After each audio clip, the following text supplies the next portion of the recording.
Sebelum kita masuk ke dalam pemaparan materi, terlebih dahulu kita harus mengetahui apa arti dari sistem reproduksi manusia itu. Sistem reproduksi manusia ini merupakan suatu sistem yang berbeda struktur dan fungsinya antara pria dan wanita. Sistem reproduksi manusia ini memiliki sekumpulan organ internal dan eksternal yang bekerja sama untuk tujuan prokreasi. Anatomi fisiologi reproduksi laki-laki. Sistem reproduksi laki-laki dari dua bagian, depan dan samping, kanan dan dalam. Rektum. Organ reproduksi pria bertanggung jawab menghasilkan dan mengeluarkan semen. Semen sering dipakai untuk istilah Armani, campuran antara sel sperma dan cairan dari kelenjar aksesoris. Kelenjar aksesoris merupakan perlengkap kelamin yang sekresinya berupa cairan mengandung banyak karbohidrat, protein, asam amino, enzim, vitamin, larat air, mineral, asam, ekstra, dan bahan organik lainnya. Eksternal dan internal. Eksternal menjadi 4 bagian. Yang pertama skrotum, yang kedua penis, dibagi menjadi 2 bagian. Pertama kepala penis atau kelas penis, yang kedua bahan penis, yang ketiga kuluk atau prepucium, 4 lubang uretra. Internal menjadi 3 bagian. Yang pertama testis, yang kedua saluran penyaluran epididymis, vas deferens, saluran ejakulasi uretra, yang ketiga kelenjar aksesoris, vesicula seminalis, kelenjar prostat, kelenjar kawir yang mengekspresikan kita esensial bagi kelangsungan hidup dan penyerapan sperma. Organ eksternal pada pria. Yang pertama ada penis, organ kelamin pria yang berbentuk bulat panjang yang terdiri dari corpus cavernosa, yaitu kumpulan jaringan erectil dorsal yang terdiri dari 2 kumpulan. Itu terdapat jembatan dengan jenis jaringan yang dapat dibilang sama. Corpus spongiosum, yaitu jaringan fetal yang lebih kecil dibandingkan jaringan lain, terletak mengelilingi uretra dan berfungsi untuk melindungi dan membungkus uretra. Oglet penis adalah ujung penis yang berbentuk kerucut. Pada penis terdapat jaringan erektil. Penis berfungsi untuk kopulasi, saluran pengeluaran sperma, dan urin keluar dari tubuh.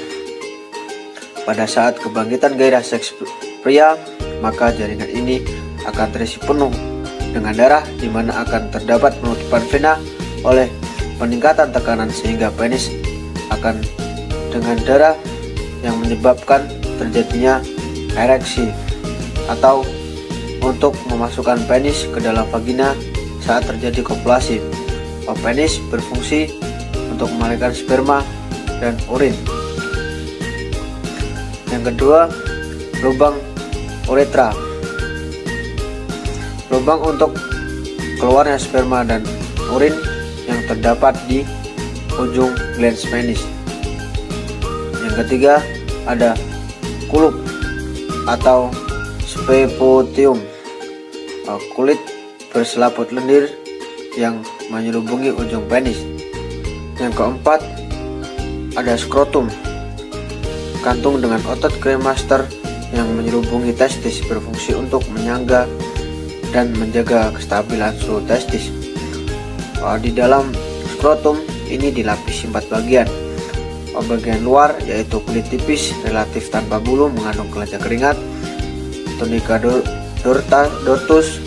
Bagian yang melekat pada kulit yaitu berupa otot-otot halus, lapisan jaringan keringat. Membran serous merupakan dasar dari dinding skrotum.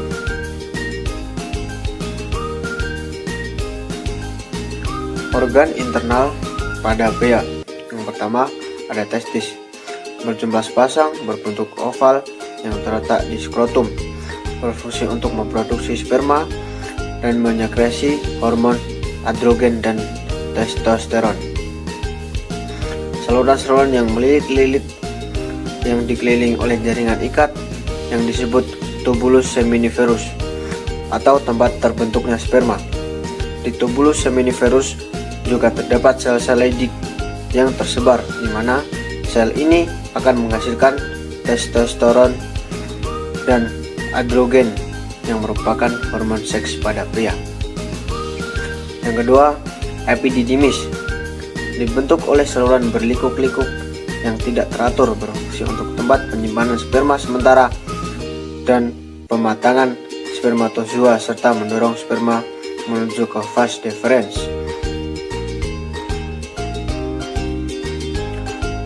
Dan yang ketiga, vas deferens, saluran berotot yang keluar dari ekor epididymis menuju ke uretra, berfungsi untuk saluran ekresi dan saluran reproduksi pria. Yang keempat, saluran ejakulasi dibentuk oleh fusi vas deferens dan vesicula seminalis. Saluran ini berjalan melalui prostat.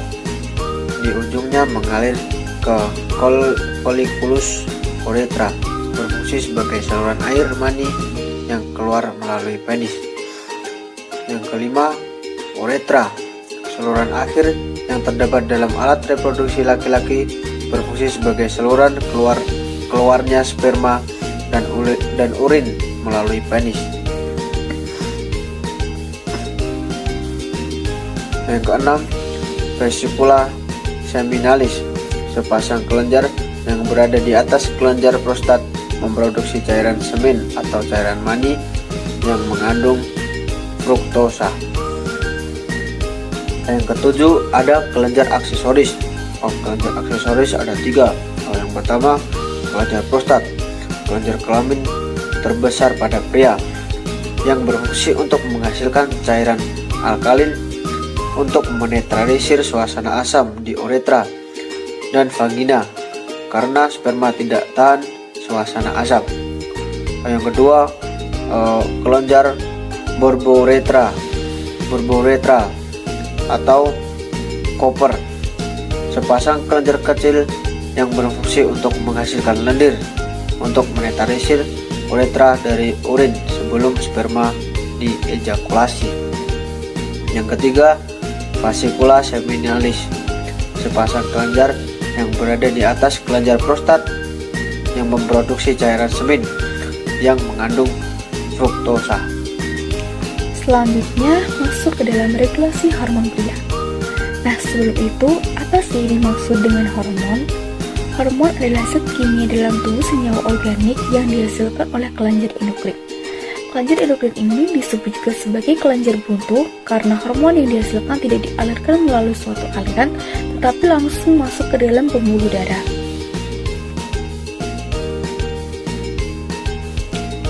Di dalam regulasi hormon pria diawali dengan hipotalamus yang mensekresikan GnRH.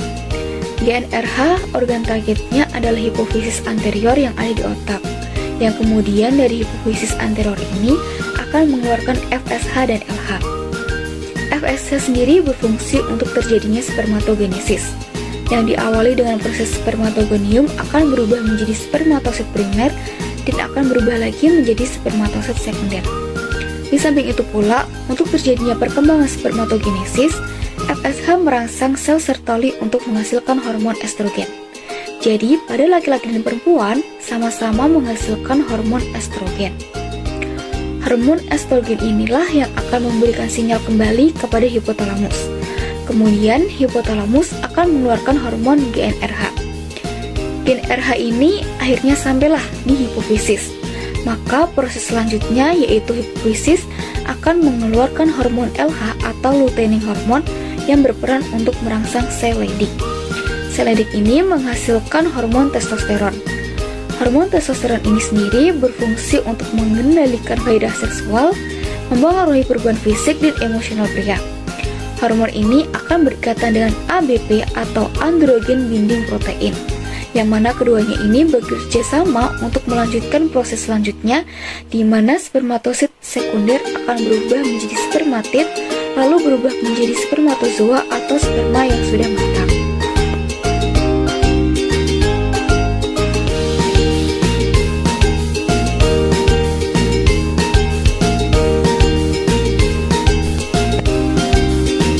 Video ini akan membahas mengenai regulasi hormonal pada reproduksi pria.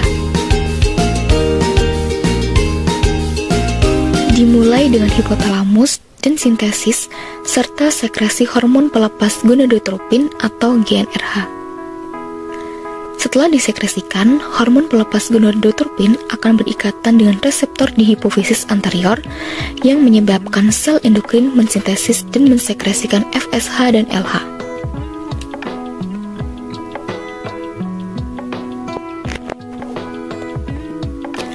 FSH adalah singkatan dari hormon perangsang folikel dan LH adalah hormon luteinizing.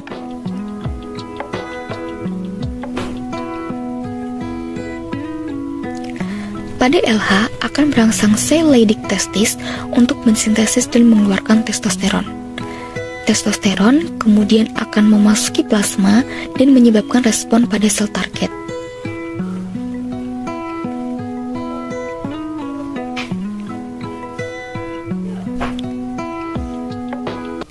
Testosteron ini akan menargetkan otot rangka yang menyebabkan sintesis protein. Testosteron akan menargetkan otak untuk meningkatkan gairah seksual. Testosteron juga akan menargetkan sel Sertoli untuk merangsang spermatogenesis.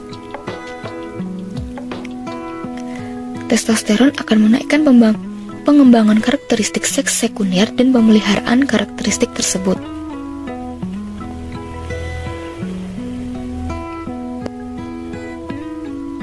Testosteron akan merangsang sekresi hormon pertumbuhan atau GH yang akan merangsang pertumbuhan tulang selama masa remaja. Kemudian, testosteron akan merangsang saluran Wolffian untuk mendorong perkembangan struktur reproduksi laki-laki selama aktivitas embrionik. Selanjutnya, pada FSH, seperti pada LH, FSH akan berikatan dengan reseptor pada sel Sertoli untuk merangsang spermatogenesis serta sintesis dan sekresi hormon protein yang disebut inhibin.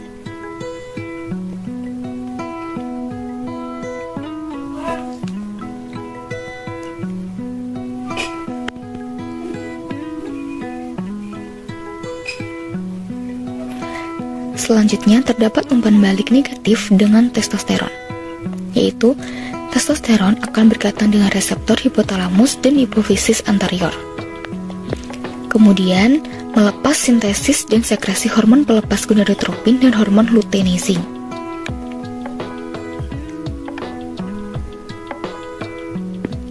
Inhibin akan berkaitan dengan hipofisis anterior dan melepas sintesis dan sekresi FSH.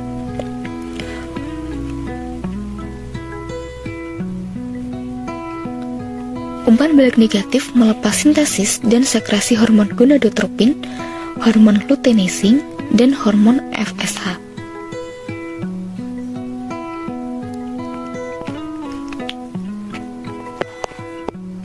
Yang semuanya akan menyebabkan penurunan sintesis dan sekresi testosteron.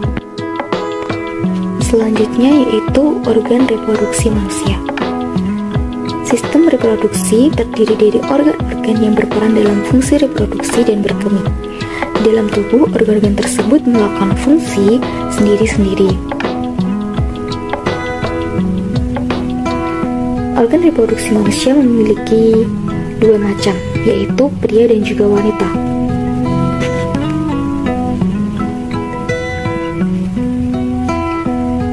Pada organ reproduksi pria memiliki testis, sedangkan pada organ reproduksi wanita memiliki ovarium.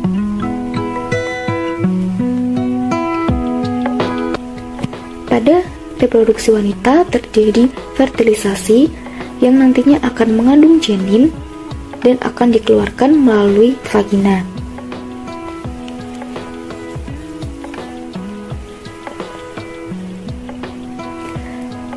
Pada kualitas sistem sperma di usia tua, pada laki-laki memiliki kualitas sperma yang menurun dan volume juga yang menurun. reproduksi sistem pada pria. Yang pertama yaitu skrotum. Skrotum adalah kantong kulit yang longgar dan menggantung di belakang penis. Bagian ini juga memiliki banyak saraf dan pembuluh darah. Skrotum atau kantong sekar melindungi testis dan memberikan semacam sistem kontrol terhadap suhu. Agar perkembangan sperma normal, testis harus berada pada suhu yang sedikit lebih rendah daripada suhu tubuh. Otot-otot kremaster pada dinding skrotum memungkinkan kantong kulit ini berkontraksi dan berelaksasi, sehingga testis dapat bergerak mendekat ke tubuh untuk kehangatan atau menjauh dari tubuh untuk mendinginkan suhu. Yang kedua yaitu testis. Testis ini adalah organ berbentuk oval. Di kedua ujungnya terdapat korda spermatika yang berfungsi untuk mempertahankan testis pada posisinya. Pada umumnya, testis sebelah kiri bergantung sedikit lebih rendah daripada yang kanan. Testis memiliki dua fungsi utama, yakni membuat hormon utama pria atau testosteron dan memproduksi sel sperma. Di dalam testis terdapat gulungan pipa yang disebut sebagai tubus seminiferus, dan di dalam organ inilah produksi sperma berlangsung. Selanjutnya yaitu epididymis.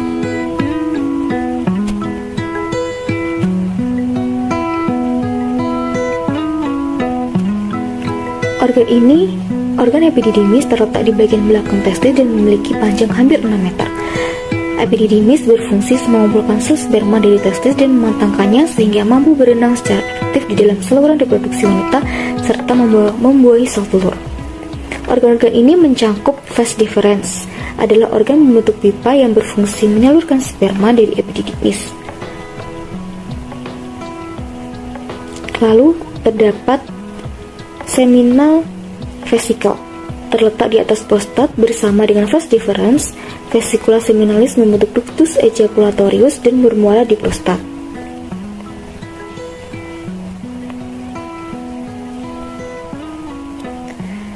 Selanjutnya terdapat ductus ejaculatorius. Saluran ini dibentuk oleh penyatuan vas deferens dan vesicula seminalis dan bermuara ke uretra. Sedangkan uretra ini berfungsi ganda pada pria, yakni sebagai saluran kemih untuk membuang urin serta bagian dari sistem reproduksi melalui ejakulasi air mani.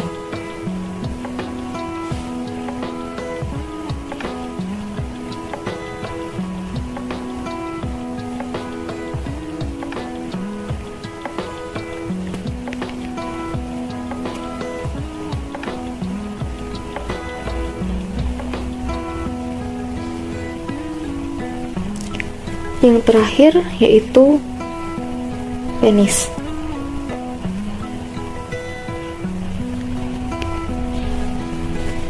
Penis adalah organ reproduksi pria untuk melakukan fungsi seksual. Organ ini mengandung banyak ujung saraf yang sensitif. Ini adalah video proses fertilisasi. Fertilisasi adalah proses pembuahan di mana terjadi peluburan inti sel gamet laki-laki atau sperma dengan inti sel gamet perempuan atau ovum untuk menghasilkan sel baru. Ketika berhubungan seksual, sekitar 300 juta sperma masuk ke dalam vagina. Tak lama setelah itu, jutaan diantaranya harus keluar atau mati. Namun, banyak yang bertahan karena terdapat pelindung dari cairan yang mengelilinginya. Selanjutnya, sperma harus melewati serviks, yaitu bagian bawah rahim yang bermuara ke dalam vagina. Biasanya, serviks ini tetap tertutup, tetapi saat wanita berovulasi tetap terbuka selama beberapa hari.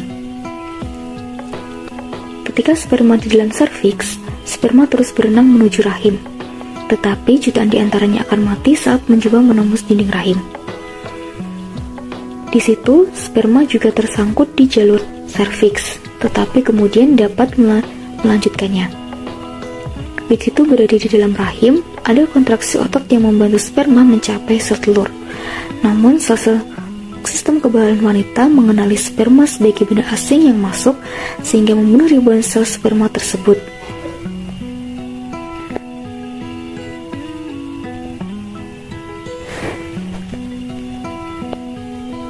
Setelah itu, separuh sperma memasuki tuba falopi yang kosong, sementara separuh lainnya berenang ke tuba falopi yang berisi sel telur yang belum dibuahi. Namun, ada beberapa ribu yang tersisa di dalam tuba falopi.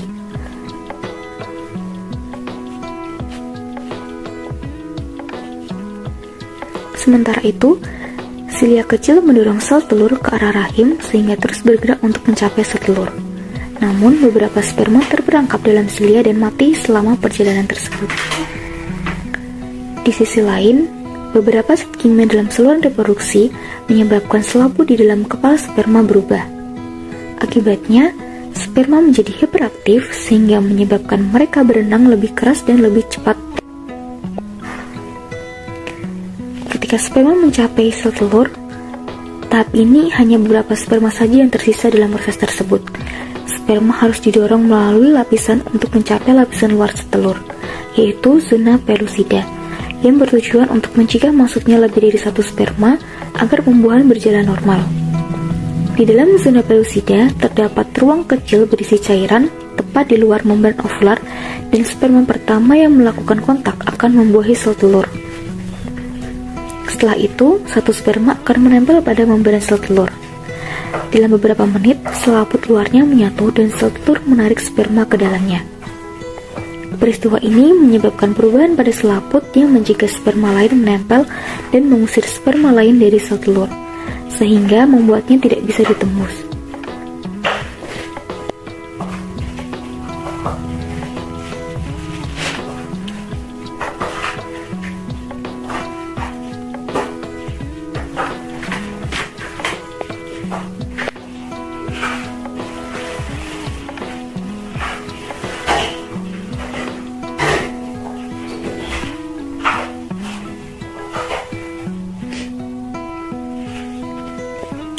Lalu, di dalam ovum, materi genetik laki-laki menyebar dan membran berunduh terbentuk di sekitar materi genetik yang membentuk pronukleus laki-laki.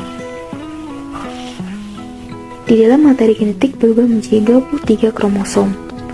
Pada bagiannya, materi genetik wanita terbangun dan selesai membelah dengan peleburan sperma dengan sel telur, menghasilkan pronukleus beretina yang juga memiliki 23 kromosom.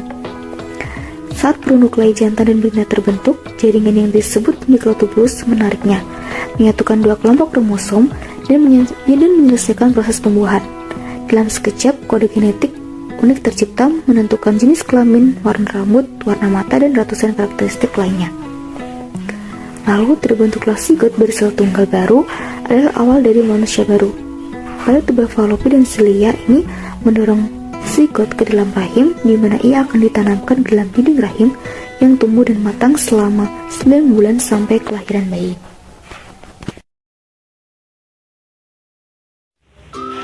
Yang kedua yaitu anatomi sistem reproduksi wanita. Di sistem reproduksi wanita ini terdapat dua gambar, yaitu yang pertama pada saat dilihat dari depan dan yang kedua pada saat dilihat dari samping. Nah, selanjutnya gambar ini adalah gambar reproduksi perempuan bagian luar atau bagian eksternal. Next, dan juga di gambar ini terdapat sistem reproduksi wanita bagian internal atau bagian dalam. Next, selanjutnya terdapat organ internal dan organ eksternal dan juga terdapat nama dan juga bagiannya masing-masing, yaitu yang pertama bagian organ eksternal atau bagian luar, yaitu yang pertama mons pubis, yang kedua labia major, yang ketiga labia minor, yang keempat klitoris, yang kelima vestibulum, yang keenam himen, dan yang ketujuh perineum.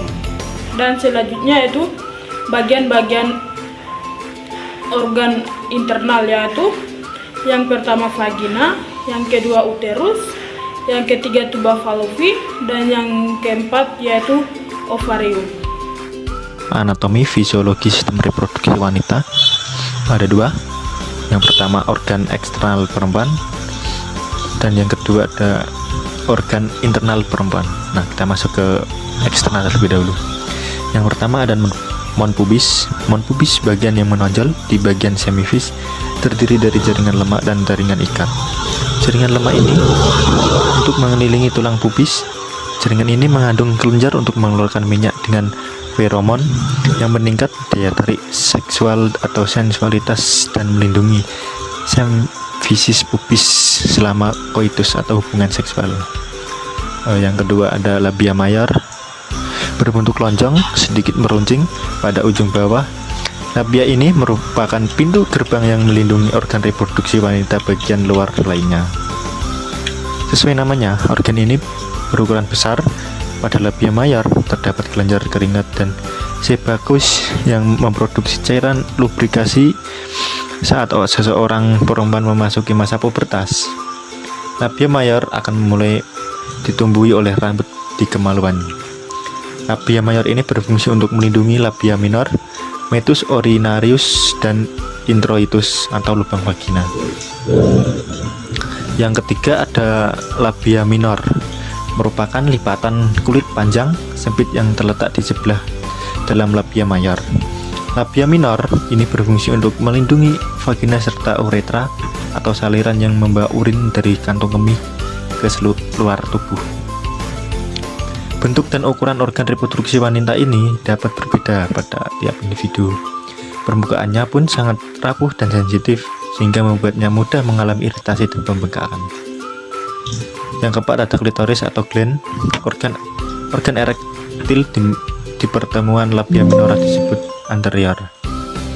Klitoris adalah benjolan kecil yang sangat sensitif terhadap rangsangan karena memiliki ratusan ribu ujung saraf. Bagian ini adalah yang paling sensitif pada organ reproduksi wanita, bahkan di seluruh tubuh wanita. Klitoris ditutupi oleh lipatan kulit yang dinamakan preportius klitoris seperti halnya penis. Klitoris juga dapat mengalami ereksi ketika dirangsang. Klitoris berperan penting dalam proses berhubungan seksual karena akan membantu menstimulasi dan meningkatkan respon seksual pada saat ada rangsangan. Yang kelima ada vestibulum, berbentuk seperti perahu atau lonjong, terletak di antara labia minor dan klitoris, berfungsi untuk mengeluarkan cairan apabila ada rangsangan seksual yang berguna untuk melumasi vagina pada saat berhubungan seksual. Saat wanita merasa terangsang, bagian ini akan terisi banyak darah dan membesar. Setelah wanita mengalami orgasme, darah di dalam jaringan tersebut akan kembali mengalir ke tubuh. Yang keenam ada hymen atau sel paut adalah darah. Jaringan yang menutupi lubang vagina bersifat rapuh dan mudah robek. Hymen ini berlubang sehingga menjadi saluran dari lender yang dikeluarkan uterus dan darah saat menstruasi.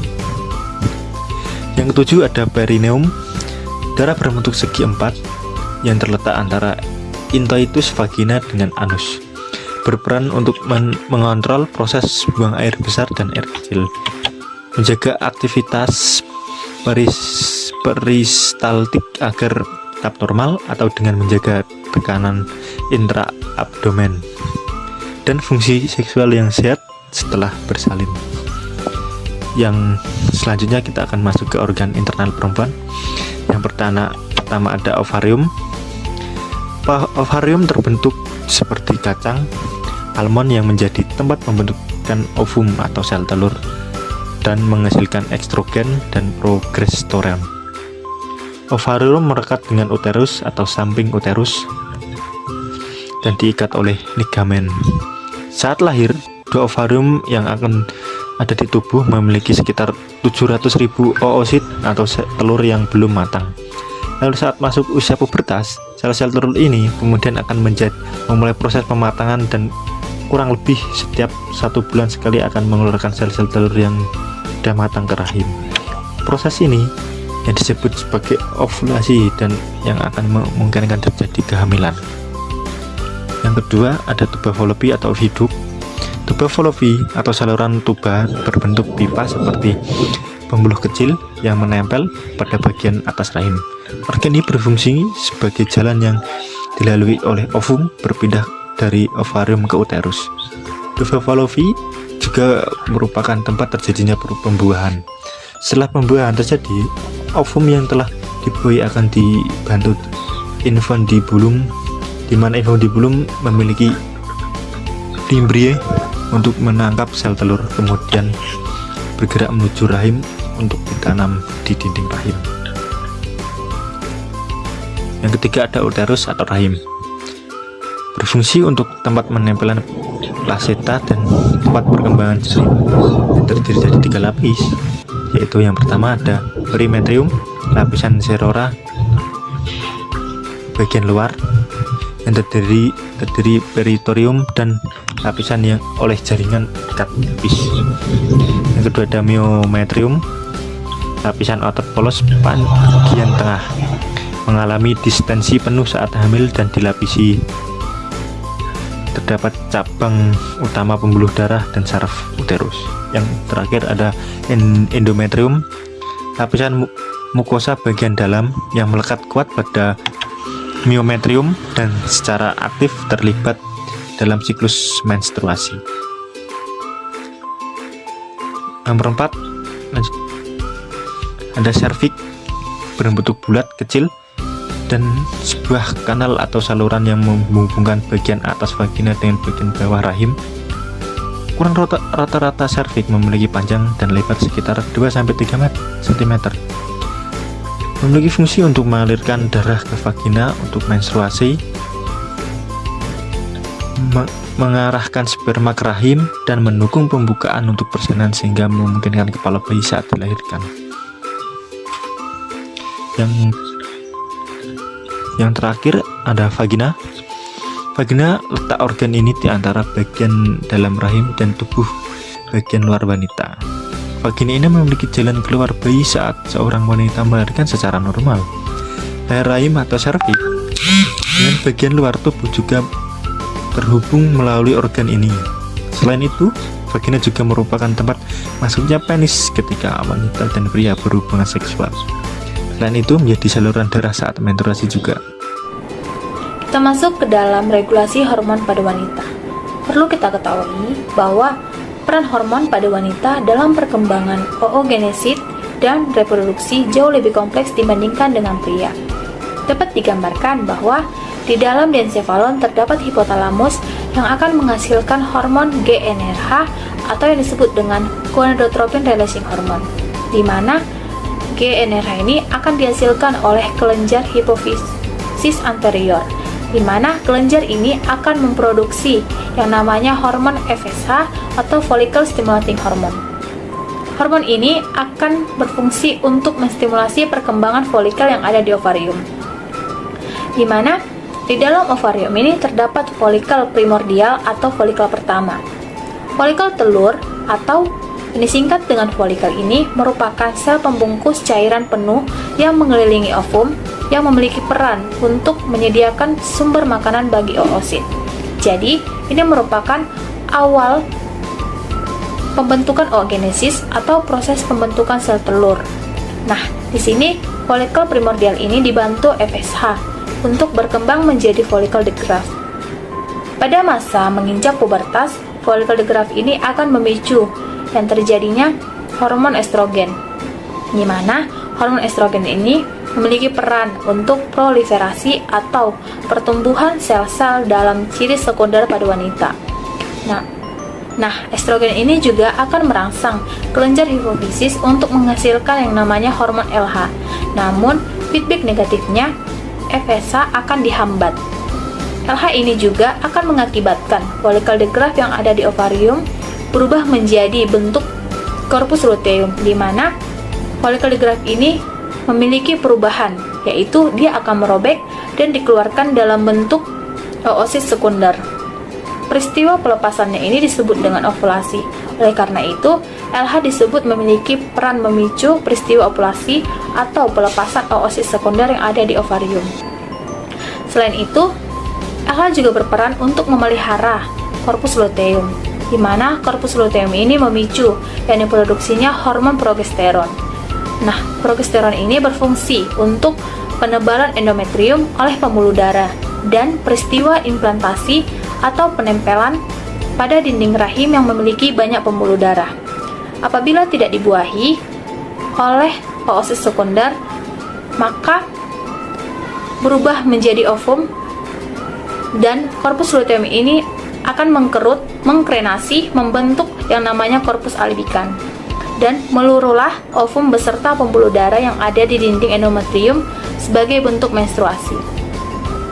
perlu kita ketahui bahwa pada masa embrio, ovarium mengandung banyak jutaan oosit primer, dan pada masa pubertas, oosit primer ini akan berkembang menjadi oosit sekunder. Dengan catatan sekitar 400-500 sel. Ini tergantung faktor gen dan hormon. Jadi, jika jumlah ovum yang matang 500 sudah mencukupi, maka seorang wanita akan mengalami menopause pada umur sekitar 50 tahun. Oleh karena itu, seorang wanita yang berusia 50 tahun tidak lagi mengalami menstruasi dan tidak lagi terjadi oosit sekunder.